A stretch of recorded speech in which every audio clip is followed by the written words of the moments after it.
Aneh nggak Pak mengatasi nyamuk dengan melepas nyamuk?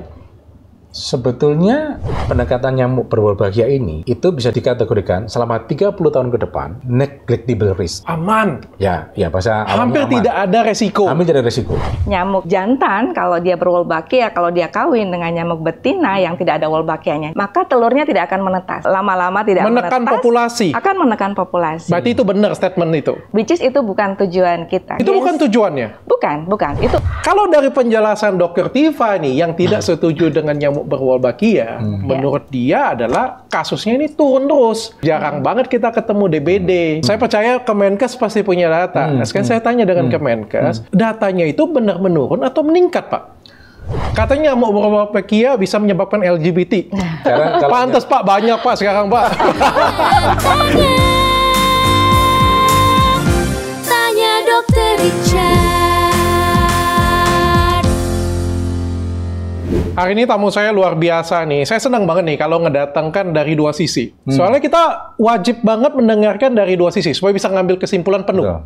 Ya, kadang orang kan pemerintah kan buat program juga nggak sembarangan Pak ya. Betul. Saya yakin pemerintah juga yang duduk di sana orang-orang hebat. Ya. Dan hari ini saya langsung kedatangan Dr. Imran, Direktur Pencegahan Penyakit Menular dari Kemenkes langsung datang ke sini. Terima kasih Pak sudah hadir. Ada Dr. Egy dari UGM, ini peneliti nyamuk wolbachia. Oke, ya, jadi dua-duanya datang pengen menanggapi tentang nyamuk wolbachia yang kemarin pembicaranya Dr. Tifa ya. Betul. Oke, saya senang banget sih sebenarnya, karena kayak saya awam ya Pak ya, dengarnya memang aneh Pak. Saya nggak awam sih Pak, saya dokter sih. Tapi saya dokter aja Pak, dengarnya aneh Pak. Anehnya gimana? Menurutku ada banyak cara sih kalau misalnya kita mau ngurangin DBD ya. Betul. Aku ada banyak cara ya, ada 3M. Paling kasarnya saya ngomong kan ada vaksin Pak. Kenapa nggak programnya vaksin Pak? Jadi kalau kan gini, kalau kita lihat ya, jadi penyakit demam berdarah itu kan masuk Indonesia sejak tahun 68. 68 sampai sekarang itu selalu ada intervensi-intervensi baru yang dilakukan. Contohnya nih tahun 80-an pas spike tinggi, kemudian ada namanya Alfasida sehingga turun lagi. Jadi setiap masa itu ada inovasi-inovasi yang harus dilakukan. Betul. Yang paling saya ingat adalah 3M, itu yang paling keras sekali oleh pemerintah lakukan. Dan sebetulnya untuk dengue itu kan ada 3 intervensinya. Secara garis besar ya, intervensi kepada lingkungannya. Kedua adalah intervensi terhadap nyamuknya. Yang ketiga adalah intervensi terhadap orangnya. Ya kalau intervensi terhadap lingkungan tadi itu kan 3M segala macam. Intervensi terhadap nyamuknya salah satunya adalah dengan berwolbachia ini. Kalau intervensi terhadap manusianya vaksin tadi. Nah, ini kan masing-masing mempunyai karakteristik yang berbeda-beda. Dokter kan juga belajarnya kan gitu. Jadi masing-masing mempunyai strateginya masing-masing. Kapan dilakukan, kepada siapa, tempatnya di mana kan juga. Jadi melepas nyamuk berwolbachia ini adalah salah satu strateginya saja. Betul, tapi yang lain tetap jalan. Tetap jalan karena tidak semua daerah itu bisa dilakukan nyamuk berwolbachia. Gitu kan lagi ya. Karena nyamuk itu ternyata setelah dipelajari oleh kita ilmunya itu kan ada itu entomolog gitu. Nyamuk itu malas terbang ternyata. Jadi nyamuk itu hanya terbang maksimal 100 meter, bahkan yang baru-baru ini cuma 75 meter. Makin males ya, Pak ya. Kan genset. Genset juga. Gitu kan. Nah, jadi kalau suka minta berhenti juga, Pak. Kalau dia suka healing, Pak. Nah, itu. Jadi nyamuknya juga nyamuk genset gitu. Genset gitu. Jadi dia pendekatan nyamuk berwolbachia ini kalau ditaruh di suatu daerah yang tempatnya luas, penduduknya tidak padat, nggak ada gunanya.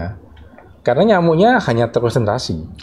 Makanya kenapa yang akan kita lakukan, atau yang sudah dilakukan teman-teman UGM ini di Jogja, itu adalah pada kota-kota atau daerah yang padat penduduknya. Supaya nyamuk yang genset ini, dia ya muter-muter ke situ aja. Peletakannya tuh optimal di situ. Kalau ditaruh di daerah mana kebaca di Nabire gitu atau Papua, kemudian kan jarang. Ya percuma gitu, nyamuknya nggak mungkin nyari jauh-jauh gitu ya, malah hanya dekem situ aja. Intinya dari Kemenkes sangat mendukung program ini, Pak. Iya, sangat mendukung program ini. Gitu. Dan program ini menurut dari Kemenkes ini proven. Iya. Oke, saya izin bertanya sedikit-sedikit, Pak ya. Iya, silakan. Aneh nggak, Pak? Mengatasi nyamuk dengan melepas nyamuk? Sebetulnya kalau mungkin dulu iya. Dulu. Tapi sekarang kan enggak, karena nyamuk ini mempunyai suatu kemampuan yang dimana kalau dia menggigit orang, itu virus dengue tidak bisa berkembang di nyamuk tersebut. Nah, iya, gitu ceritanya. Nyamuk yang berbau bakia, kalau gigit saya, nyamuk dengue digigit, saya nggak kena dengue. Nggak, gini. Jadi mamanya saya dengue nih, saya terinfeksi dengue. Oke. Ya. Nyamuk nih, nyamuk gitu kan. Gigit, dan satu masuk. Ini kan dia nyedot darah nih. Yes. Kan darah ini termasuk yang kesedot ada virusnya. Oke. Ya. Terus gigit Dr. Egi. Oke. Dr. Egi bisa sakit kan? Oke. Nah, dengan nyamuk berwolbachia ini, wolbachia yang ada di nyamuk tadi itu menetralisir virusnya. Sehingga kalau nyamuk ini tadi gigit Dr. Egi, itu virusnya nggak akan nyebar ke situ. Gitu. Nah, itu juga menjadi satu hal lagi yang mungkin Dr. Lee perlu tahu adalah ternyata lebih dari 50% kasus dengue itu asimptomatis. Oke. Jadi saya ini bisa saja kalau dites nih benar-benar nih sekarang nih, bisa saja saya itu ada virus dengue-nya. Oke. Tapi aku nggak sakit, ya kan? Terus kalau ada nyamuk nih, nyamuk Aedes, gigit. Terus ambil darahnya gigit saya kena dengue kayak gitu. Jadi, gitu. Terus nyamuk berwolbachianya itu gigit saya atau gigit nyamuk yang gigit saya? Iya. Kalau dia gigit saya punya imun. Enggak, imunnya enggak ke Dr. Lee, tapi ke nyamuknya. Kan nyamuknya yang menetralisir virusnya kan nyamuknya ini. Gitu. Jadi kalau nyamuknya gigit saya, dia netralisir virus tadi. Iya. Jadi saya sering sampaikan gini Dr. Egi. Jadi kalau saya ngomong dengan teknologi Wolbachia ini, sebetulnya kita memvaksin nyamuknya. Sama kan? Vaksinnya ke nyamuknya. Ke nyamuknya, gitu. Sehingga dia tidak mudah terinfeksi. Tidak mudah terinfeksi. Oke. Tapi itu sudah ada jurnal dan penelitian ya, Pak? Dr. Egi itu yang jelas. Oke, Dr. Egi. Itu sudah banyak sekali, Dr. Richard. Saya panggilnya Dr. Richard. Boleh. Sudah banyak sekali penelitian yang terkait dengan hal tersebut. Dan memang intinya adalah kita ingin supaya virus dengue yang ada di dalam nyamuk Aedes aegypti yang sudah ada Wolbachia-nya itu membuat virus dengue tersebut tidak bisa bereplikasi. Kalau tidak bisa bereplikasi artinya apa? Kopi virusnya akan rendah. Dan kalaupun nanti dia menggigit orang lain yang sehat, maka orang yang sehat tersebut tidak tertular infeksi dengue. Tapi secara jurnal itu sudah selesai ya penelitiannya ya? Penelitian sudah selesai dilakukan. Sudah selesai dan terbukti ya secara ilmiah ya? Kalau boleh saya tahu, ini jurnalnya level penelitiannya di mana nih? Iya, jurnalnya itu kita publikasi setelah kami selesai melakukan penelitian impact study di kota Yogyakarta. Jurnalnya di New England. Maksud saya tipenya apa? Meta-analisis atau case study? No, eksperimental. Eksperimental. Iya. Oke. Jadi menggunakan metode randomized control trial. Ya, tapi karena kita penelitiannya adalah komunitas, sehingga kita pakai cluster, jadi cluster randomized control trial. Jadi membandingkan antara daerah-daerah yang kita rilis nyamuk berwolbachia dibandingkan dengan daerah-daerah yang tidak kita rilis. Oke, saya punya 2 pertanyaan bagus banget, tapi saya lepas satu dulu nih. Yang pertama, ada perbedaan penjelasan antara Dr. Tifa dan Dr. Imran dengan Dr. Egi ya. Satu, kalau dari Dr. Tifa bilang nyamuk berwolbachia ini fungsinya itu bukan untuk vaksin ke nyamuk, tapi ketika dia menikah ke nyamuk, maka tidak punya keturunan. Ini ada perbedaan nih. Yang mana yang benar? Sebenarnya ini adalah banyak puzzle ya. Saya pikir banyak puzzle yang oleh beberapa pihak itu diambil hanya setengah-setengah gitu. Oke. Informasinya. Informasinya hanya diambil setengah-setengah. Jadi sebenarnya metode untuk teknologi Wolbachia ini itu sebenarnya kita punya dua metode. Ya. bagaimana orang menggunakan metode yang pertama yang kita sebut sebagai metode suppression. Itu adalah tujuan akhirnya adalah untuk mensupres jumlah populasi nyamuk. Karena tadi nyamuk jantan kalau dia berwolbachia, kalau dia kawin dengan nyamuk betina yang tidak ada wolbachianya, jadi nyamuk yang di alam yang tidak ada wolbachianya, maka telurnya tidak akan menetas. Bisa kita bayangkan ya dok ya, kalau lama-lama tidak menekan menetas, populasi. akan menekan populasi. Berarti itu benar statement itu? Itu statement satu, gitu ya. Tapi itu memang tujuannya untuk supres atau untuk menekan populasi nyamuk, which is itu bukan tujuan kita. Kita tahu sama-sama bahwa itu bukan tujuannya. Bukan. Itu against nature ya. Karena kan memang populasi nyamuk kita nggak ingin menghilangkan karena hampir nggak mungkin. Penelitian-penelitian, banyak penelitian di negara-negara lain di tahun 70-an, 80-an itu membuktikan bahwa kalau kita menurunkan populasi nyamuk, suatu saat nanti akan datang lagi gerombolan nyamuk dan kemudian populasi nyamuk di situ juga akan meningkat kembali. Sehingga itu merupakan suatu hal yang juga tidak sustainable ya, dok ya. Menjadi suatu program yang tidak sustainable. Nah, yang pendekatan kedua dok, itu adalah untuk metode yang kita sebut sebagai replacement. Jadi kita memang melepaskan nyamuk, tapi yang kita lepaskan adalah nyamuk Aedes aegypti berwolbachia, jantan dan betina. Artinya apa? Dia punya kesempatan yang sama untuk kawin dengan nyamuk-nyamuk liar lain. Apakah dia mengandung wolbachia atau tidak? Gitu ya, sehingga kemudian nanti yang kita harapkan dari metode replacement ini adalah menggantikan populasi Aedes aegypti dengan nyamuk Aedes aegypti yang ada wolbachianya. Tujuan kita tidak ingin menurunkan populasi, tidak, tapi menggantikan. Gitu. Sehingga akhirnya nanti semua berwolbachia dan akhirnya nyamuk aegypti gigit kita itu semua nggak ada efek lagi. Betul. Gitu. Tapi tujuannya adalah mengurangi si DEN ini, virus dari DBD, bukan untuk mengurangi jumlah nyamuknya. Bukan. Meskipun ada efek memang untuk ke sana. Efek tersebut nanti akan membuat seperti kayak balancing, dok. Jadi efeknya ada, tapi bukan itu yang kita inginkan. Bukan. Efek yang kita inginkan adalah efek vaksin. Ini heboh. Pertanyaan kedua saya, ini heboh banget nyamuk wolbachia ini. Padahal DBD ini bukan sesuatu yang heboh lagi di Indonesia. Betul. Bukan heboh lagi karena sempat tertutupi dengan pandemi COVID sebetulnya. Tapi kalau dilihat dari kematiannya, kematiannya masih cukup banyak. Jadi tahun lalu itu ada sekitar 1.250-an kematian.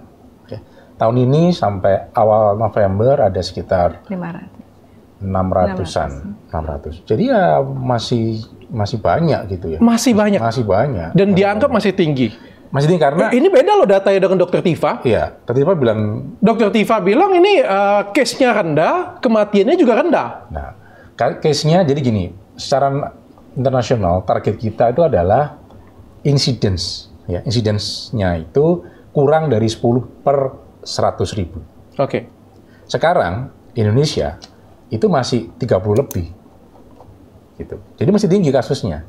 Masih tinggi. Kan dari 10 ke 30 kan masih tinggi. Gitu. Ini kejadian atau mortality rate-nya? Kejadian. Ya.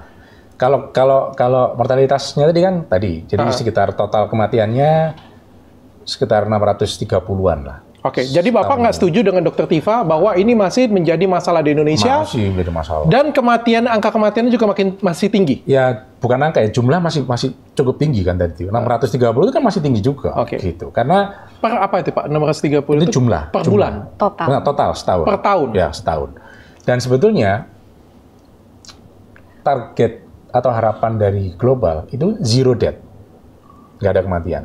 Boleh sakit lah, tanda kutip ya, tapi nggak boleh mati gitu. Nah ini kan kematian masih ada. Jadi ya harus kita beresin gitu. Mungkin agak rancu juga karena satuan yang kita pakai, yang dipakai global itu memang pakai CRF ya dokter ya. CFR, case fatality rate.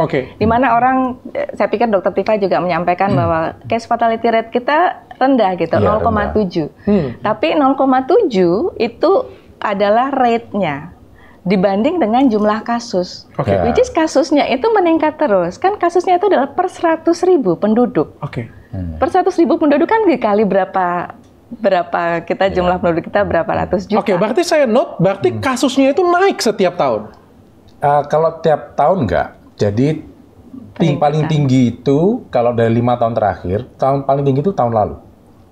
Tahun lalu itu paling berarti tinggi. Masih naik ya Pak ya, bukan rate-nya itu sudah turun. Kalau dari penjelasan Dokter Tifa kan seolah-olah ini bukan, mohon maaf ya, saya tanya ya.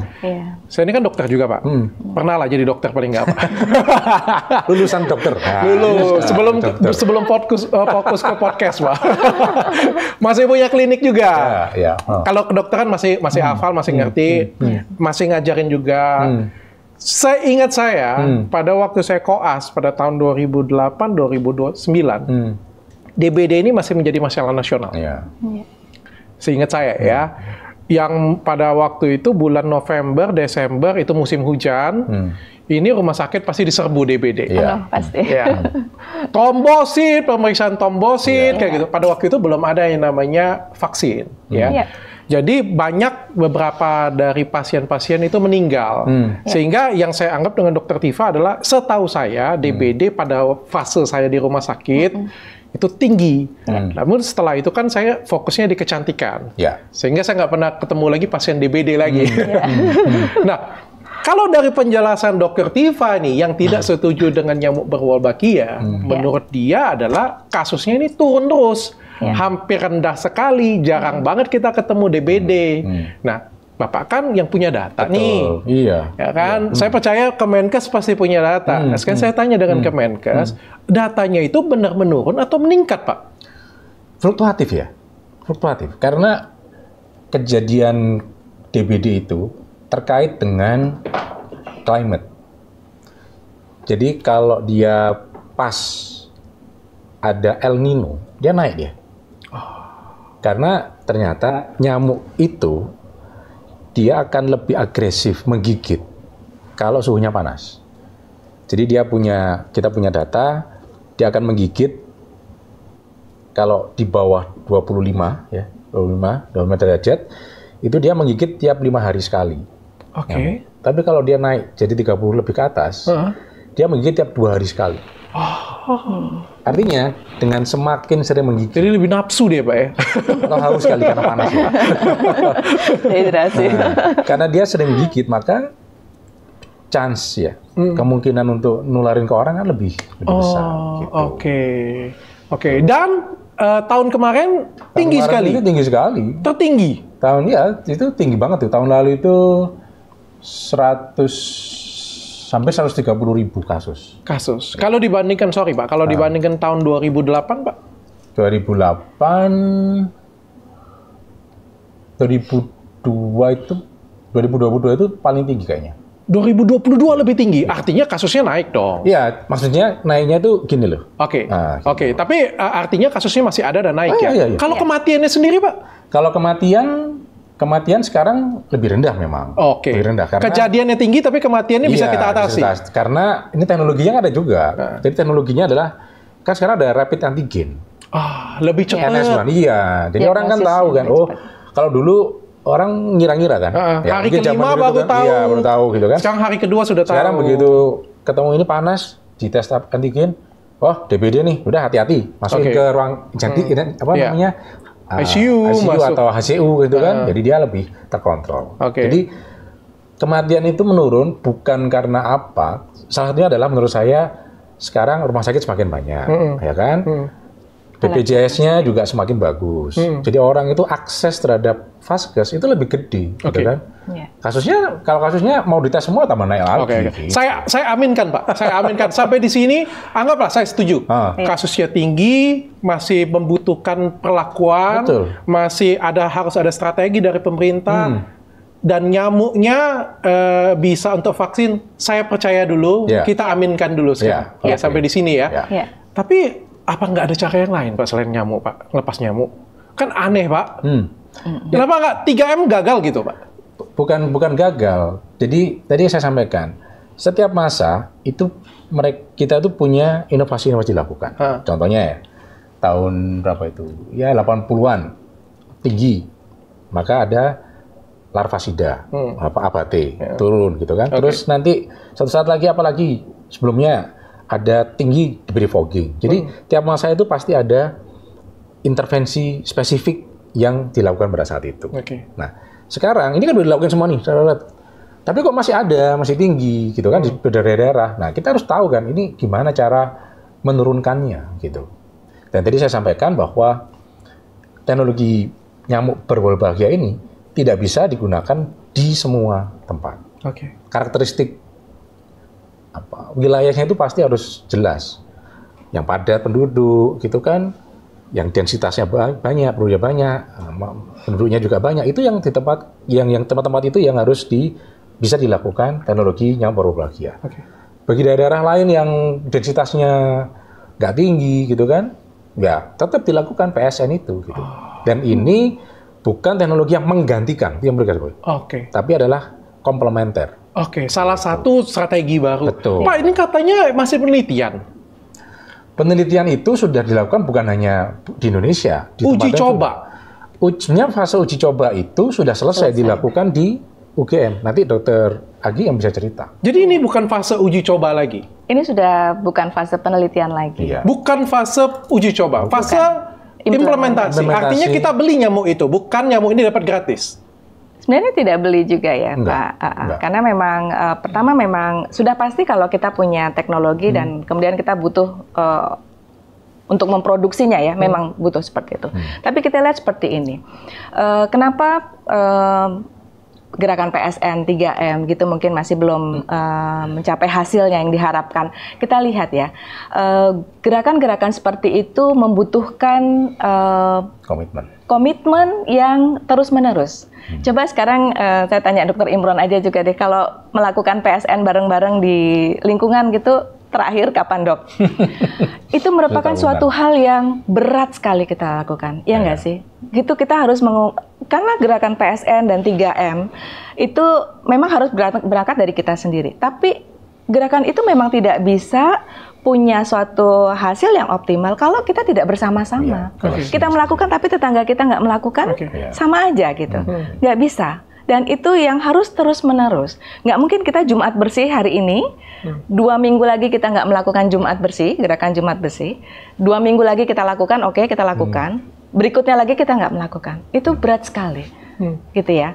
Nah, sasaran kita, satu lagi tadi yang disampaikan Dr. Imran itu adalah segitiga epidemiologi. Itu adalah bagaimana kita punya suatu teknologi yang bisa komplement dengan teknologi yang program yang sudah ada selama ini. Dengan kita menggunakan sasaran kita adalah virus yang ada di dalam faktornya tadi. Pertanyaan saya, ini bukan uji coba lagi, bukan penelitian lagi. Bukan. Berarti kalau bukan ini adalah project, berarti kita membeli nyamuk tersebut. Bukan beli ya. Bukan beli karena nyamuk itu sudah bisa diproduksi, sudah bisa tanda kutip diternakkan di UGM sama di Salatiga. Ya kan gitu. Pasti ada biaya Pak. Ya. Siapa yang membiayai? Kami membiayai. Pemerintah membiayai. Pemerintah. Berarti ada biaya dari pemerintah untuk memproduksi nyamuk ini sendiri. Oke, bukan beli dari Bill Gates. Enggak, Bill Gates nggak jualan itu, dia lebih baik jualan Microsoft lah. Ngapain dia jual barang kecil-kecil gitu? Tapi ini katanya ini Pak dari Bill Gates dengan Melinda Foundation. Enggak, jadi sebetulnya kalau kita bicara asalnya nyamuk ini kan memang teknologinya dikerjakan oleh penelitian namanya, organisasinya adalah World Mosquito Program. Itu Prof. Scott namanya. Dia orang Australia.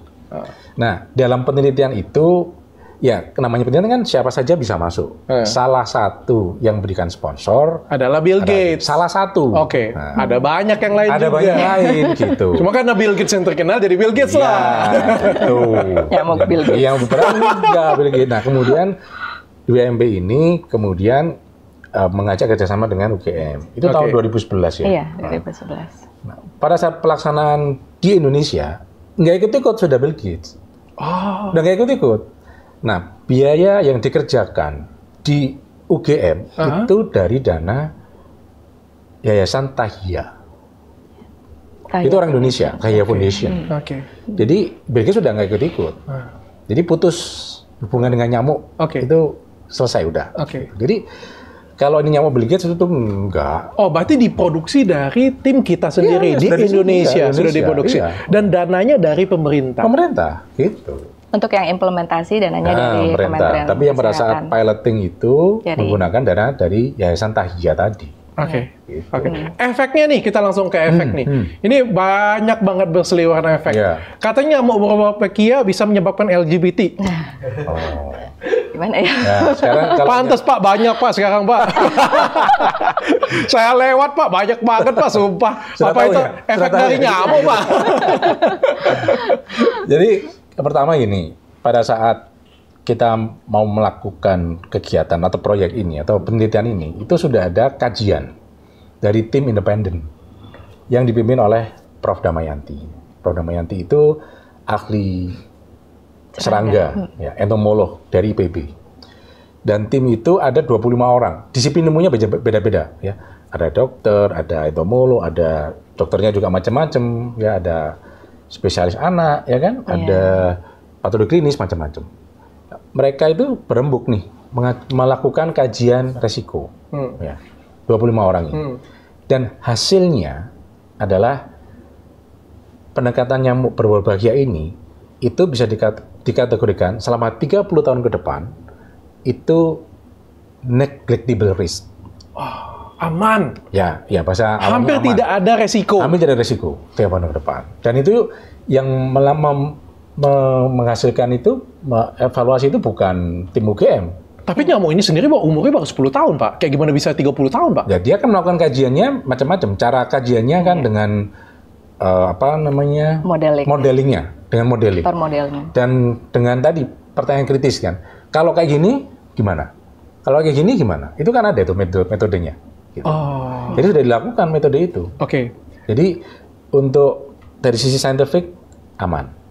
Tidak bisa menyebabkan LGBT. Enggak. Dan lagian nanti tanya deh teman-teman Dr. Egy ini kan di UGM itu kan mereka beri makan nyamuknya dengan darah para peneliti. Tanya Dr. Egy ada nggak yang tim gigit nyamuk itu berubah jadi LGBT? Oke. Dr. Egy, kalau nyamuk berhubungan dengan nyamuk Wolbachia itu bisa menjadi mandul. Apakah kalau kita digigit dengan nyamuk Wolbachia kita bisa menjadi mandul? Tidak. Sama sekali tidak.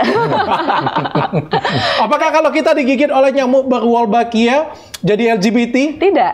Tidak juga? Ya tidak. Oke. Saya sampai sekarang masih tidak bisa menangkap gitu ya atau mencerna itu isunya seperti itu tuh dapat dari mana gitu ya.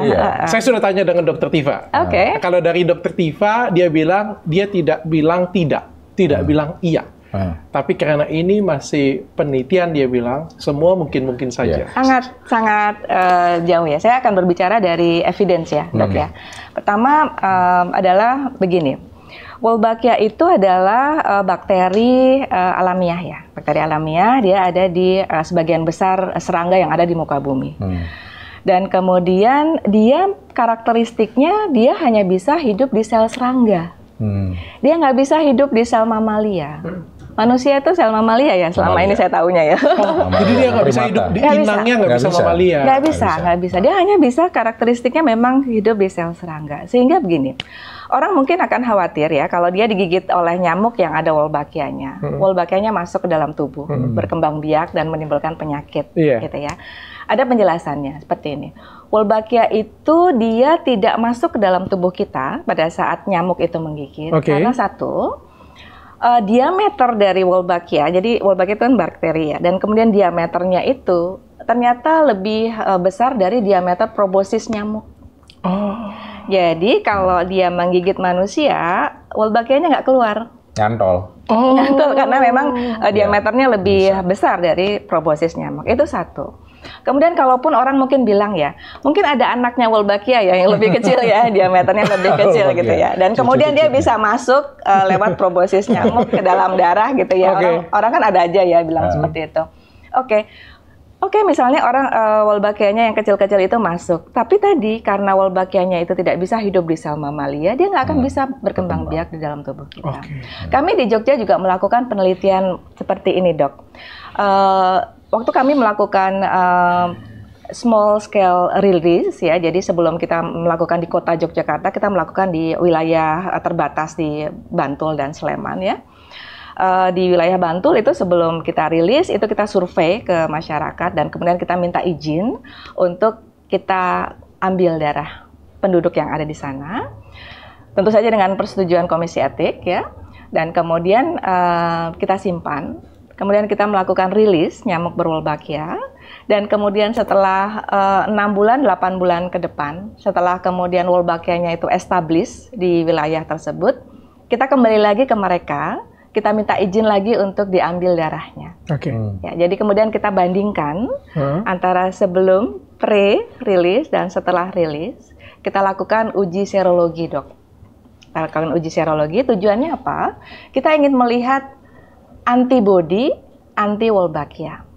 Dr. Richard kan tahu ya, kalau kita dalam tubuh kita tuh ada agent infeksi masuk, maka respon tubuh kita akan membentuk antibody. Oke. Antibodinya ini akan spesifik dong, spesifik terhadap wolbachia. Nah, kemudian yang kita lakukan di laboratorium adalah kita menguji pre dan post release dan ternyata tidak ada antibodinya. Artinya apa? Artinya memang infeksinya tidak masuk ke tubuh orang tersebut. Dan itu kita lakukan 100 penduduk di satu dusun dan 90 penduduk di dusun yang lain. Oke, berarti clear ya, nggak ada hubungan dengan manusia, tidak mempengaruhi dan tidak ada efek samping dengan manusia. Aman untuk manusia. Oke, saya percaya. Kalau peneliti yang sudah ngomong, saya percaya. Saya percaya. Tapi apakah tidak ada metode lain nih? Kita ngomong kayak gini ya Pak ya. Kan kalau kita misalnya melakukan rekayasa biologis. Ini kan rekayasa biologis salah satu ya. Salah satu rekayasa biologis. Bagaimanapun juga akan merusak keseimbangan. Keseimbangan apa ini? Saya percaya apapun biologis yang kita ubah, ya sekecil apapun itu, pasti akan merubah keseimbangan. Entah itu keseimbangannya besar, yang tidak merubah struktur, atau bisa merubah struktur nanti ke depan. Apakah itu sudah dikalkulasi, Pak? Itu termasuk yang dikaji oleh tim tadi, 25 orang tadi. Kajiannya sudah sampai ke situ juga, gitu. Dan tadi kan Dr. Egi juga sampaikan, metodenya ada dua, metode suppression sama replacement. Jadi kita tidak menggantikan, menekan gitu. Enggak, kita kan tetap nyamuk tetap ada. Bagaimana kalau misalnya terjadi efeknya, salah satu, kan kita ngomong kan ini ke depan ya, ini kan baru 10 tahun. Tapi ternyata ke depan, ternyata benar bisa mensupresi habis, bahkan nyamuk itu punah, Pak. Saya pernah ngobrol ini dengan Prof. Damayanti ya. Prof. Damayanti kan memang ahli nyamuk. Jadi beliau nyamuk nakal atau nyamuk baik, Pak? Ya, jadi alam itu akan selalu membuat keseimbangan. Jadi beliau bilang bahwa suatu saat mungkin nyamuk-nyamuk yang berwolbachia tadi gitu ya, mungkin akan turun gitu kan. Betul. Akan turun. Iya. Maksudnya dicek lagi gitu, mungkin akan turun. Nah, sehingga pada suatu saat itulah perlu dinaikin lagi jumlahnya. Jadi itu suatu nature bahwa spesies itu kan mempunyai kecenderungan. Nature-nya kan memang bertahan ya, survive ya. Jadi dia mempunyai hal kayak gitu itu. Dan saya percaya bahwa kita memang harus melakukan monitoringnya. Kayak kita melepas nyamuk ini, kita jangan ngomong dulu apakah dengue-nya turun. Enggak gitu. Kita akan melihat apakah nyamuk-nyamuk Aedes aegypti yang berada di situ, itu sudah berapa persen yang mengandung wolbachia dulu, gitu. Karena efeknya ke nyamuk bukan ke manusia. Iya, manusia. Jadi kalau sudah 60% ke atas nyamuk-nyamuk di situ sudah berwolbachia, baru kita ngomong apakah dengue-nya turun. Gitu. Efek selanjutnya ya. Tapi saya pengen tanya dong, Dr. Egi. Iya. Dok, ini nyamuk kalau ngegigit, kan kalau kita kan gigit nyamuk, berarti pindah itu kan bisa nularin penyakit DBD, Dok ya. Berarti kan kalau misalnya penyakit lain juga bisa nular, Dok? Penyakit lain bisa menular lewat nyamuk tersebut? Iya, soalnya kan kita kan nggak satu suntikan satu orang, Dok. Kalau kayak gitu nyamuk tusuk ke situ, penyakitnya bisa pindah, Dok? Sebenarnya tergantung dari penyakitnya ya. Tidak semua penyakit kan faktornya nyamuk. Iya, tidak semua. Misalnya tadi LGBT ya, terus mau menular dengan nyamuk sama sekali. Itu saya nggak bisa menangkap juga. Dia ngambil gen LGBT terus gigit sana LGBT-nya pindah gitu dok. Nggak bisa. Jadi tidak semua penyakit itu punya perantara atau vektor nyamuk. Ya. Tidak semuanya. Kalau hepatitis dok, bisa nggak? Nggak. Gigit nyamuk pindah, hepatitisnya pindah? Tidak. HIV dok? Gigit sini pindah, HIV? Tidak. Nggak bisa? Nggak bisa. Dok, kalau misalnya digigit nyamuk jadi Spider-Man kayak gitu juga bisa. Punya kekuatan super gitu. Justru di beberapa negara itu malah yang di situ ada penyakit Zika itu turun. Jadi dia juga bisa menetralisir virus Zika. Oke. Gitu. Wolbachia ini Karena memang satu keluarga kan. Oke. Jadi arboviruses itu kan dengue, chikungunya salah satunya ya, dengue, chikungunya, Zika. Itu kalau kami melakukan penelitian yang di Jogja juga mendeteksi beberapa responden itu memang chikungunya memang cuma 4 dan Zikanya sama sekali nggak ada. Tapi itu memang bukan tujuan utama untuk penelitian ini. Tapi memang di negara lain yang punya tujuan untuk melihat kasus chikungunya dan juga Zika, itu di Brazil itu turun juga. Turun, berarti berhasil dok ya? Dan tidak menyebabkan penyakit menular lainnya? Enggak. Tidak, karena memang penyakit menular lainnya itu tidak. Hostnya bukan nyamuk ya? Iya, bukan perantaranya bukan nyamuk. Oke. Apakah ada kemungkinan nyamuk yang berwolbachia yang kita infuse ini bukan secara alami, tapi kita meletakkannya secara biologis, apakah ada kemungkinan nanti akan bisa menyebabkan mutasi? Ya. Nyamuk jadi besar gitu, Ya, kalau kita bicara mutasi, kita akan bicara evolusi juga ya. Karena mutasi itu adalah endpoint dari evolusi. Begini dok, evolusi itu merupakan suatu keniscayaan, gitu ya. Tidak ada sel hidup yang tidak berevolusi. Itu keniscayaan. Kita juga percaya itu. Ya. Tapi takutnya mempercepat. Itu harus ditunjang oleh bukti-bukti dulu, gitu ya. Dan tadi Dr. Imran menyampaikan bahwa memang kita selalu melakukan monitoring, dan salah satu monitoringnya adalah juga terhadap Wolbachia-nya, terhadap nyamuknya, terhadap virusnya, seperti itu. Tetapi kekhawatiran kita terhadap hal tersebut, saya pikir ya dok ya, jangan sampai menghalangi kita untuk mencoba suatu inovasi baru. Ini yang saya pikir perlu juga, saya juga minta tolong Dr. Richard juga ini, bahwa kalau memang punya audiens yang sangat luas ya, bagaimana kita sebagai warga masyarakat yang kita ingin bahwa sama-sama program pemerintah ini bisa berjalan gitu ya, dengan berbagai inovasinya, jangan sampai kekhawatiran-kekhawatiran tersebut menghalangi kita untuk mencoba inovasi itu gitu. Di mana inovasi itu sudah terbukti, ada evidence-nya dok, evidence base-nya ada. Dan dilakukan oleh orang Indonesia sendiri, dibiayai oleh orang Indonesia sendiri. Buktinya sangat baik, dipublikasi di jurnal ilmiah yang sangat tinggi. NEJM itu paling tinggi dok kalau di bidang kedokteran, medicine dia paling tinggi. Dan kemudian saya juga ini ya sama Dr. Imran dan juga Kemenkes gitu ya, bahwa sebenarnya apa yang kita lakukan bersama-sama ini tujuannya adalah untuk tadi, kita tidak sama sekali tidak ingin menggantikan program Kemenkes yang sudah ada. Ini adalah untuk komplementarinya. Kita tidak meninggalkan PSN. GIRIJ ya dok ya, sekarang ada GIRIJ. Program GIRIJ itu gerakan satu rumah satu Jumantik. Itu sudah dari tahun 2016, 2017 ya dok ya. Nah seperti itu tidak menggantikan. Jadi kita komplementari. Dan jangan takut dengan perubahan. Sama sekali kita jangan takut gitu. Ini karena sudah sangat evidence based. Saya sepakat sekali dan saya memberikan dukungan penuh 100%. Saya kasih dukungan penuh 100% karena kadang ketika terjadi inovasi, ketika sesuatu ada yang baru, breakthrough sesuatu hal yang baru, kita terlalu sibuk untuk memberikan sanggahan sesuatu hal yang tidak substansial pada intinya. Ya, sehingga menghalangi dari perkembangan itu. Ya, padahal suatu hal itu suatu hal yang bagus, suatu hal yang positif, tapi sanggahan-sanggahan itu membuat makanya berkembang. Iya, makanya penelitian di Indonesia nggak berkembang ya Pak ya. Karena belum apa-apa. Sudah disanggah gitu. Ini relate nih. Ini relate nih. Kalian pada ngomong, ini ya siapa di mantan presiden kita, B.J. Habibie. Pergi sampai ke Jerman katanya kan. Kita nggak menghargai. Nah ini peneliti ngomong di sini. Juga nggak dihargai juga. Ya sama sebenarnya kan. Bener kan Ibu? Iya. Bener kan? Ngapain kita teliti payah-payah, susah-susah masyarakat waktu kita lepas nyamuk. Wih, lepas nyamuk tuh. Padahal kan ya harusnya dihargain ya. Padahal pemerintah di sini menghargai. Yang penting nggak ada modus sih sebenarnya menurut saya. Yang penting menurut saya tidak ada modus dan kepentingannya untuk masyarakat. Dan mungkin saya yakin ya pada saat itu nyatanya ya. Pada saat 83-an. Mungkin zaman itu dilakukan fogging. Itu pasti juga ada yang nyanggah kan? Betul. Kan kita nggak tahu ya karena nggak ada zaman dulu belum ada. Dulu nggak ada TikTok, nggak ada sosmed, nggak ada heboh. Coba kalau ada pasti ngomelnya di rumah masing-masing. Pasti ngomel. Itu setelah di fogging apa yang mati ikan, yang mati burung pasti ada kan?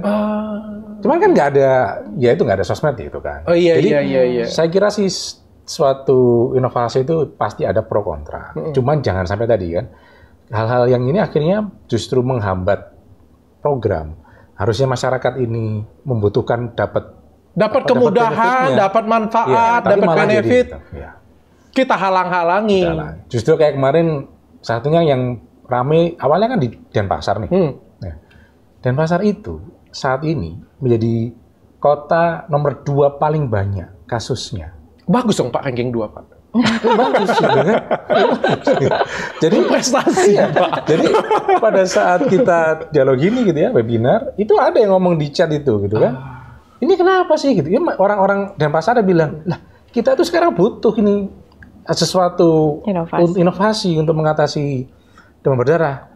Harusnya bisa duluan gitu kan. Tapi gara-gara rame sekarang jadi stop gitu. Jadi kita melihatnya coba dilihat dari sisi orang yang mendapatkan manfaatnya atau sekarang bermasalah dengan itu. Saya setuju Pak. Gitu. Tapi mungkin yang perlu saya kritisi adalah cara berkomunikasi dari Kemenkes mungkin Pak. Iya. Betul. Yang perlu saya kritisi adalah cara komunikasi dari Kemenkes Pak. Gimana? Karena kan kita kan ngelihat kayak gini punya heboh Pak tiba-tiba kan orang wah masa ngelepas nyamuk katanya gitu kan. Tapi Kemenkes mungkin belum berbicara pada tempatnya dan pada waktunya secara terbuka seperti ini contohnya sehingga kan orang meragukan. Iya. Ya ini memang ada hal yang perlu diperbaiki. Saya setuju ya. Jadi memang pada saat piloting pun ya, di Jogja itu juga sempat ada seperti ini ya. Nanti Dr. bisa cerita bahwa itu bukan hal yang steril gitu kan. Dan kita memang kalau ada kayak masalah atau ada penolakan, kita lakukan dialog lagi gitu loh. Jadi memang itu terjadi mungkin bahkan ada. Tapi boleh nggak sih Pak menolak? Kalau sudah seperti ini program pemerintah, daerah boleh menolak? Enggak, justru Kemkes itu ada MOU dengan pemerintah daerah. Jadi selama Pemdanya itu dia bilang nggak siap, ya nggak akan kita jalankan. Oh oke. Itu. Bukan masalah persetujuan dari masyarakat? Enggak. Nah, jadi kan masyarakat kan banyak ya, artinya banyak sekali. Nah, bervariasi. Tapi justru yang kita tanyakan adalah komitmen dari kepala daerahnya. Nah, kepala daerah ini kan dia juga harus melakukan diskusi dengan masyarakatnya. So far sebetulnya kayak yang di Denpasar yang buat rame itu, yang protes itu bukan orang Balinya, orang-orang bule. Akhirnya orang bule ya pindah ngomong segala macam, akhirnya mereka mempengaruhi. Gitu. Oke. Jadi sebetulnya orang-orang Denpasarnya sendiri itu oke. Dari daerah semua daerah Pak, daerah mana saja yang sudah disebar nyamuk berwolbachia ini? Kan di dalam Kemenkesnya itu ada 5, ya kan? Semarang, Bontang, Kupang, Jakarta Barat, sama Bandung. Nah, yang 3 awal ini sudah selesai, ya kan? Terus Bandung ini mulai. Yang Jakarta Barat ini sedang kita lakukan persiapan. Gitu. Dari penolakan yang hanya di Bali dan kemarin di Bandung ya? Bandung. Kemarin di Bandung ya. Kita terus jalan atau bagaimana Pak? Karena terakhir info dari Bappenasnya di hold dulu. Ya kalau yang Bali karena sudah terlalu rame, kita cooling down dulu. Cooling down dulu. Tapi tetap akan dilepaskan. Ya kita lihat kan dilepas itu iya, cuman tunggu waktunya kan. Karena terkait dengan pendekatan ke masyarakat sudah, gitu ya. Produksi telurnya juga sudah ada, gitu kan. Jadi tinggal nunggu gimana nih acceptance-nya dari masyarakat. Yang dulu ya bagus, tapi gara-gara ini informasinya jadi goyah lagi kan. Ya udah, oke kita tunggu deh. Ya, apalagi ini kan tahun politik ya. Nah, daripada nanti nyamuknya di cat warna-warni. Nyamuknya milih juga Pak. Kan dia pakai nyoblos kan. Iya. Semut kan. Jadi kita tenangin dulu. Pak, dari program ini siapa sih yang diuntungkan sebenarnya Pak? Ya masyarakat lah. Kalau berhasil kan masyarakat. Karena proven kan dari yang piloting di Jogja itu kan bisa menurunkan 70. kasus berapa persen tuh? 77% kasus. Yang itu kasus. Yang angka rawat inapnya turun 86%. Itu kan sudah bagus. Jadi sekarang kalau Dr. Richard ke Jogja mau praktek dokter khusus demam berdarah, nggak laku. Untung saya kecantikan. Kecantikan malah laku. Gitu. Jadi kalau spesialis DBD nggak laku. Untuk saya kecantikan Pak. Oke. Itu saya Pak. Ya, karena dokter nyamuknya lemah syahwat Pak ya. Jadi saya bisa kasih Gatot Kaca Pak supaya nyamuknya tegang lagi dan bisa tusuk lagi. Ini bahaya lagi. Jadi yang diuntungkan tuh masyarakat. Mohon maaf Pak ya, ini ada pertanyaan dari rekan saya tanyakan saja, kalau Bapak nggak berkenan boleh jawab. Apakah Kemenkes diuntungkan di sini Pak? Apakah ini proyek juga, ada duitnya juga Pak? Duitnya kan untuk pengembangbiakannya, ya kan? Oke. Ya Kemenkes kan justru ngeluarin uang di situ. Ada tuduhan Pak, bahwa ada beberapa oknum ini mendapatkan suntikan dana atau uang dari Bill Gates Pak. Ini aku nggak ada ini kan pencemaran nama baik ada Bill Gates kan. Diduga Bill Gates yang bisa nuntut karena yang lain gua nggak sebut nama. Diduga ada uang yang mengalir dari Bill Gates Pak. Enggak, tadi kan saya cerita. Tidak ada Pak. Bill Gates itu hanya pada saat pengembangan awal di luar, ya kan, di luar negeri, di Prof Scott tadi. Tapi begitu sudah masuk ke Indonesia itu nggak ada. Karena ada omongan Pak dari yang sebelumnya, sebelum sini, itu katanya programnya Bill Gates katanya. Jadi bisa jadi pemerintah itu katanya, atau bukan pemerintah lah, oknum-oknum itu mendapatkan aliran dana dari peneliti tersebut katanya. Kan sudah selesai urusannya Bill Gates itu hanya dengan Prof Scott aja. Oh nggak ada. Udah nggak ada, dan sekarang kan bukan fase penelitian lagi. Bukan fase penelitian lagi. Itu yang harus digarisbawahi. Iya, kan sudah selesai, penelitiannya sudah clear. Berarti ilmunya jadul, Pak ya. Yang kemarin disampaikan ilmunya belum nyampe ke tahap update ya, Pak ya. Iya, jadi yang katakan dokter gitu. Jadi ngambil puzzle-nya tuh sepotong-sepotong gitu loh. Dari kue itu diambil yang ini. Gitu. Jadi terus disambung-sambungin. Jadi ya agak serem, Pak ya. Ya, kayak kemarin contohnya ada yang menghubungkan kan memang Wolbachia ini pernah dicoba di Singapura, ya. Tapi Singapura menggunakan metode suppression, makanya nggak diterusin karena kan butuh nyamuk ngeluarin terus kan. Ya, kan capek juga ngeluarin nyamuk segitu banyak dan mahal. Nah, terus dihubungin dengan Singapura sekarang banyak kutu busuk. Nah, padahal kan pendekatannya udah jauh banget kan. Nyamuk di Singapura dilepasin itu 2016 ya, atau 2017 kan? Ya sekitar tahun itu ya. Kutu busuknya sekarang. Kan nggak ada hubungannya. Itu kalau sudah turunannya kan sudah nggak ada turunannya lagi tuh. Nyamuk sudah cicit, canggah segala macam udah nggak ada hubungannya. Jadi ngambilnya separuh-separuh gitu. Pak tadi kalau diuntungkan masyarakat, sekarang siapa yang dirugikan Pak? Kalau misalnya ada nyamuk Wolbachia kayak gini, siapa yang dirugikan Pak? Selain tentunya yang jual raket nyamuk Pak ya? Ya itu juga satu diskusi yang tadi kami lakukan dengan Prof Ede, Kang Ede itu dari FKM ya, tentang public policy. Nah, otomatis dengan semakin tidak berbahayanya nyamuk, ya. Bahkan di penelitiannya UGM itu Prof bilang menurunkan frekuensi fogging, ya kan? Public fogging bangkrut. Iya. Insektisidanya. Ya kan gitu. Jadi adanya teknologi yang ini akan mereplace yang lain. Ya itu yang kita bisa ngomong, oke lah, mungkin ini bisa menjadi dia potensi loss. Gitu obat nyamuk bahaya nih Pak ya. Ya, bisa dirugikan ya berarti ya. Jangan-jangan ini sponsor dari Opa Jawa. Ya, gitu ya. Tapi itulah terjadi. Jadi dari penelitian Prof. Wood gitu. Jadi dengan Wolbachia ini menurunkan frekuensi fogging. Gitu. Sebenarnya kayaknya Dinkes Kota Jogja itu sampai surplus 200 juta. Karena memang anggaran foggingnya nggak kepake. Karena fogging itu hanya kita lakukan kalau ada local transmission, jadi transmisi lokal. Kalau ada orang yang kena demam berdarah, kemudian sekitarnya kena dalam radius tertentu, itu yang kita sebut transmisi lokal, maka itulah indikasi untuk dilakukan fogging. Nah itu nggak ada gitu, sehingga kemudian fogging tidak dilakukan. Sehingga kemudian mereka bingung itu biayanya mau dialihkan kemana. Nggak usah bingung lah. Pasti tahu harus ngapain. Kurang lebih bermanfaat gitu. Pak Dokter, saya mau tanya.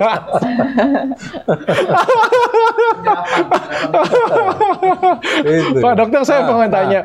Padahal kan sebenarnya ada ide yang lebih modern, ada ide yang lebih jenius lagi. Tinggal program DBD vaksin aja, Pak. Mau nyamuknya sekian banyak juga nggak ada masalah. Jadi kembali lagi, vaksin dengue itu kan virus ya. Dan virus itu nature-nya bermutasi kan. Nah, ini yang sedang kita cek lagi nih. Apakah dengan vaksin ini dia bisa memprotek varian-varian yang lain? Itu. Kalau kita bicara seperti itu sama Pak. Nyamuk juga kan ke depan kan nggak namanya penelitian Pak ya, namanya kan studi, tidak ada yang berhenti ya. Dulu ranitidin kita ngomong good, bagus ya, terus ranitidin tiba-tiba dicabut ya. Saya nggak meragukan itu karena ranitidin dibilang bagus pada masa itu. Ya. Ketika kita menemukan sesuatu yang jelek, maka kita juga harus berani take action bahwa kita cabut. Tapi kan sampai sekarang kita berpendapat atau secara mereka juga punya jurnal, bukan nggak sembarangan. Vaksin ini juga punya jurnal, punya efektivitas. Justru itu saya bilang bukannya vaksin itu jelek, bukan. Tetapi apakah ini mau diadop ke program, itu beda lagi kan ceritanya. Jadi kan kalau saya tangkap, Dr. Richard kan lebih keren Pak, kalau programnya itu. Cuman balik lagi ini kan butuh kajian lagi ya. Kan vaksin yang baru yang dari Takeda, yang Cidengnya itu kan baru setahun nih. Jadi kita masih melakukan kajian gitu. Masih mending Pak setahun Pak. Vaksin ini COVID nggak sampai setahun dulu coba Pak. COVID kan emergency use beda lagi gitu kan. Jadi ini sedang kita lakukan kajian juga. Jadi bukan masalah harga sebetulnya, tapi masalah hal yang lain itu. Tapi kan lebih keren Pak. Saya bayangkan Pak, kalau saya jadi calon presiden Pak ya. Pilih saya, coblos nomor 4. Kalau saya menang, vaksin DBD semua masyarakat Indonesia. Di mana lebih keren dengan Bapak. Pilih saya, nomor 5. Kalau saya menang, saya akan lepas nyamuk Wolbachia. Pak, kalau di JJ seru itu, Pak. Betul juga. Ya, gimana tadi, ini kan kayak vaksin HPV. HPV itu kan mahal kan sebetulnya? Yes. 1,3 jutaan lebih, Pak. Iya kan? Jadi bukan masalah harganya, tapi pada saat mau diadop menjadi program, itu kan butuh kajian dulu. Nah ini yang sedang kita lakukan. Jadi bukan, ini vaksin bagus, kita beli. Enggak. Karena butuh kajian tadi. Makanya apakah HPV vaksin itu lebih mahal, Pak, daripada nyamuk? Kayaknya iya deh, hitung-hitungannya. Harusnya iya mahal, ya. Kan? Dan ada kajiannya itu kan sebetulnya kajiannya yang cost efektifnya mungkin Dr. Regi bisa cerita itu. Jadi sebenarnya kan para ahli itu juga mereka juga membuat suatu modeling dok. Jadi apakah pengendalian dengue itu kalau dia dengan yang konvensional, artinya yang konvensional yang 3M, PSN segala macam, atau breeding site clearance, dan kemudian ada Wolbachia dan kemudian ada vaksin. Gitu. Sehingga kemudian modelingnya itu menyimpulkan bahwa sebenarnya tidak ada satu metode pun yang tunggal bisa menyelesaikan masalah dengue, nggak ada. Tidak ada silver bullet dalam hal ini. PSN saja sudah sangat terbukti tidak baik dalam pengendalian gitu ya, karena memang masih tinggi kasusnya. Ada Wolbachia, tetapi memang juga akan lebih baik modelingnya untuk penanggulangan pencegahan infeksi dengue apabila ditambah dengan vaksin. Gitu. Dalam hal ini kita sekarang vaksin juga masih private. Kita nggak mungkin kita private ya dok ya, satu orang satu gitu ya misalnya divaksin gitu ya. Tapi virusnya banyak sekali gitu ya. Virusnya banyak sekali. Belum susah kalau kita masih private seperti ini ya dok ya. Sangat scattered dan tidak mungkin herd immunity tidak mungkin tercapai kalau kita dengan yang situasi sekarang ya dok ya. Kalau bukan program. Kalau bukan program. Nah tadi yang Dr. Imran sampaikan, untuk menjadikannya menjadi program yang wajib itu kan perlu kajian-kajian seperti itu. Oke. Dan butuh dana-dana ya karena barangnya lebih mahal ya Pak ya. Iya, kalau saya kadang-kadang teman-teman gini kan bandingin. Itu Singapura itu bisa vaksin ini, bisa ini lengkap. Singapura cuma 10 juta penduduk kan, paling yang balitanya ya paling berapa, ya paling 3 juta. Indonesia 270 juta coba. Jadi itu yang pinternya aja nggak seberapa Pak. Lebih susah lagi Pak ngomongnya. Artinya nambah satu jenis vaksin itu kan kali kan harus hitung. Ya kalau di Singapura ngalinya kali 3 juta oke. Kita ngalinya kan ratusan juta. Harganya sama coba. Kayaknya kayak Singapura. Nah, itu. Jadi belum lagi pinternya yang berapa? 270 juta ini pinter berapa? Jelasin vaksin berbuih-buih, Pak ya. Ngomongin COVID aja, vaksin aja dibilang macam-macam. Jadi di sini tuh benar-benar harus ngitung itu karena pengalinya itu besar sekali. Besar sekali. Dan nggak semua usia ya dok ya? Iya. Iya, nggak semua usia kan vaksin. Oke. Iya. Tapi kalau masalah penyakit kan Bapak Direktur Pencegahan dan Penanganan Penyakit Menular di Indonesia. Tapi penyakit menular di Indonesia yang paling hits sekarang apa Pak? Yang lagi ngehits Pak? Ngehits ya kayak akhir tahun ini infeksi menular seksual. Tapi kalau itu hubungannya nggak ada sama nyamuk ya. Nanti ada yang dengar dikait-kaitkan lagi dong. Itu kayak gimana Pak? Ratingnya makin tinggi atau kayak gimana Pak?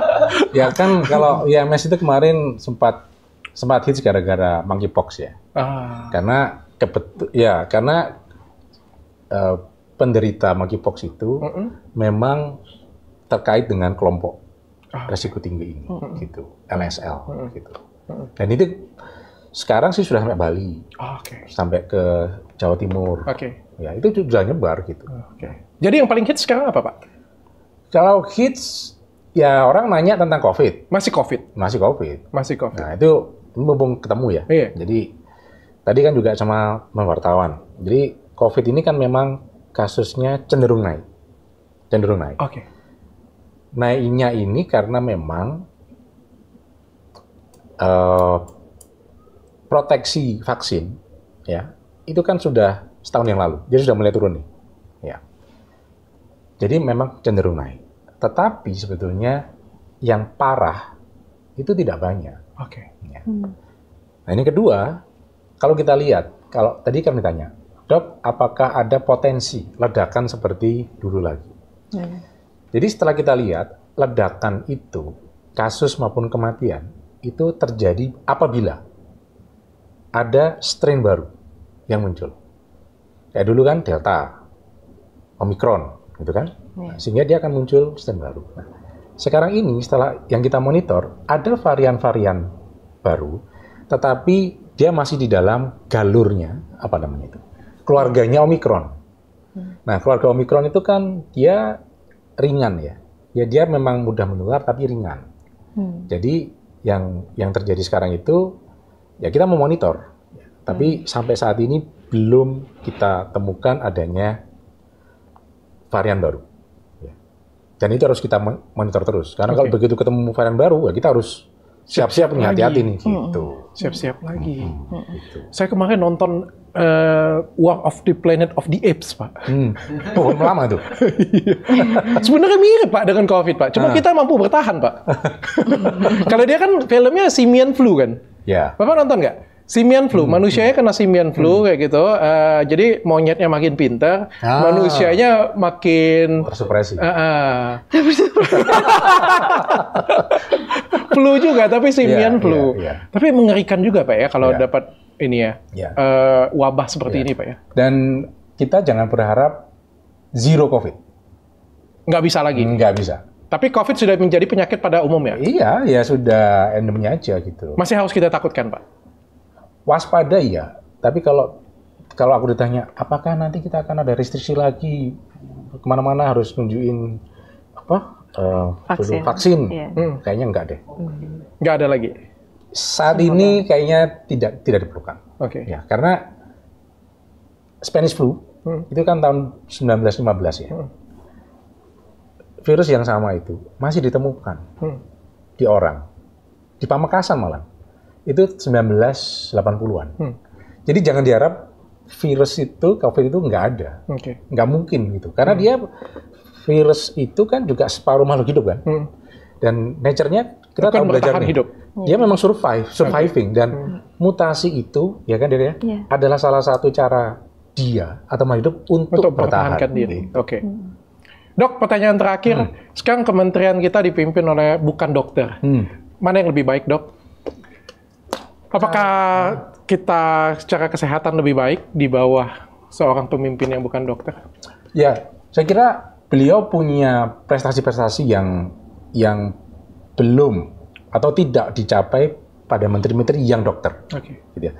Gebrakannya banyak sekali. Dan saya rasa itu, dan kalau saya lihat gini loh, trennya di luar negeri, itu juga Menteri Kesehatan juga banyak bukan dokter. Singapura juga bukan, gitu kan. Dan saya kira ini suatu hal yang kita perlu mencoba baru, gitu kan. Ya ini tadi kan suatu metode itu. Saya setuju. Nah, itu penting karena beliau mungkin ya, karena beliau bukan dokter. Tidak ada kepentingan. Ya, dia tidak terbelenggu dengan organisasi. Karena kan dokter itu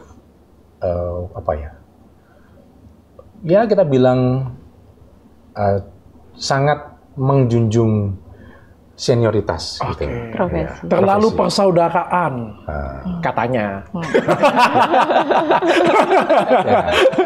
Hal senioritas ini kan yang kadang-kadang membuat kita jadi pakai kan. Nggak enak deh, itu kan profesorku. Kalau dia nggak ada kepentingan. Kalau beliau kan bagian, ya udahlah, itu profesor kan macam profesor gitu kan. Kalau saya kan nggak ada ininya. Jadi ada hal yang positif yang beliau bisa lepas dari ini tadi. Itu yang membuat hal-hal, ada inovasi-inovasi yang beliau bisa lakukan gitu. Salah satunya kita dokter nggak usah ada STR lagi, Dok ya. STR-nya seumur hidup. Tapi efek jeleknya ini yang mau bubar nih, Dok, gimana, Dok? Enggak lah, ini masih tetap ada lah. Ini masih tetap ada. Pasti harus di suatu profesi itu marwahnya kan untuk menjaga supaya standar etiknya itu terjaga. Kalau tidak ada kan terus apa nih yang kayak contohnya gini deh, mau melakukan operasi seksio gitu kan, standarnya kalau ada macam-macam kan bingung. Jadi memang harus ada satu organisasi yang memang legitimate gitu ya, yang bisa nentuin nih kalau operasi seksio langkahnya ini gitu. Jadi kalau pas nanti ada gitu, ada tuntutan malpraktek, kan bisa ditunjukin ini loh, dokter ini melakukannya sesuai standar ini. Kalau standar macam-macam kan susah, hakimnya susah, bener enggak gitu. Berarti pemerintah di sini membuat organisasi dokter-dokter dan petugas medis jadi lebih balance ya? Lebih balance. Gitu. Oke, terima kasih Dokter Imran. Ada lagi yang mau disampaikan untuk Dokter Tifa? Mungkin silakan. Enggak, saya enggak. Enggak ada untuk Dokter Tifa. Untuk masyarakat supaya percaya dengan digigit oleh nyamuk Wolbachia, maka Anda akan aman dan tidak akan LGBT. Ya, yang penting kan tadi itu bahwa kita, apalagi Kemkes ya, ini kan kita melakukan intervensi kan untuk masyarakat banyak. Kita pasti mencari sesuatu yang sudah aman dulu gitu loh, yang scientifically proven gitu. Kita nggak maulah membuat coba-coba. Kayak iklan kan, untuk anak kok coba-coba. Nah saya setuju. Apalagi ini untuk masyarakat kan, anak aja ini kan banyak, anaknya kan banyak. Jadi harus scientifically proven ya bahwa ini aman, baru kita jalani. Gitu. Saya percaya pemerintah, orang di pemerintah juga pasti bukan orang yang bodoh, pasti orang-orang yang pinter semuanya. Bahkan yang terbaik pasti kan dipilih oleh pemerintah untuk duduk di sana. Tapi mungkin kritisi saya adalah salah satunya cara berkomunikasi. Betul. Karena masyarakat kan pasti pengen mendengar penjelasan secara utuh seperti ini. Ya, berkomunikasi dengan baik kepada masyarakat sehingga masyarakat, bagus nih, gigit. Nah, gitu loh. Masa mencorongkan ya meskipun nggak nularnya kan bentol-bentol. Oh tahu dia, kan dia kecantikan. Arahnya nanti biar laris. Makin laris dok. Ya makanya arahnya laris nanti gitu. Dokter Egy, ada yang mau disampaikan? Ini adalah peneliti yang harus kita hormati. Peneliti yang nggak semua loh mau jadi peneliti loh. Kalau kita selalu ngomong, nggak enak jadi peneliti di Indonesia nggak dihargai. Nah, salah satunya mungkin setelah nonton video ini kita menghargai peneliti yang ada di Indonesia ya. Karena peneliti itu susah. Ada yang pengen disampaikan dok? Minta naik gaji atau apa gitu? Kebetulan saya dokter anak sih dok, jadi masih tetap praktek juga selain meneliti. Jadi mungkin tadi yang juga sudah disampaikan oleh Dokter Imran bahwa sesuatu yang inovatif dan kemudian itu adalah sudah ada buktinya gitu ya. Dan kemudian sekali lagi kami tekankan bahwa teknologi nyamuk berwolbachia ini bukan pengganti program pengendalian vektor dengue yang selama ini ada, tapi kami merupakan pelengkap dari program-program pemerintah yang selama ini ada. Dan satu lagi bahwa keberhasilan dari teknologi untuk pengendalian dengue ini sangat tergantung juga dari leadership dok. Leadership dari pemerintah, juga dari daerah, dan tentu saja dari penerimaan masyarakat. Saya pikir itu. Oke, terima kasih Dokter Imran, Dokter Egy sudah datang ke sini dan sudah memberikan ilmu kepada follower saya. Terima kasih. Ya, terima kasih banyak. Terima kasih banget dok.